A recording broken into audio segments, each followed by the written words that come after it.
Right, so the hummus tahina is probably the reason that people come into this restaurant. Very heavy on the tahina, right, which is the sesame paste. So we like sort of roasty, nutty, bitter, and it's more about the relationship between the chickpeas and the tahina rather than like garlic lemon.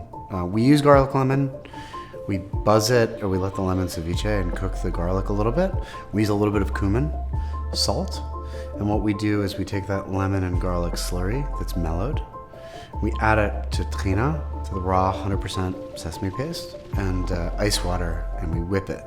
We take the chickpeas that have been soaked overnight, boiled to death, drained, and we add that to the whipped tahina. So it's very light, very, very creamy, very, very smooth. That's the secret to our hummus. We put a big dollop of herb tahina in the middle of it, and then we serve it with lafa. We've got an old pizza oven, and we cook it about 900 degrees. So it cooks for about, 10 seconds, 15 seconds. And then we slather it with olive oil and za'atar spice, which is a mix of dried za'atar herb. You rip it apart, you wipe it. That's how you say in Hebrew if you want to go eat some hummus. You say, "Wotzeh lenagev hummus," which means, "Would you like to go wipe some hummus?"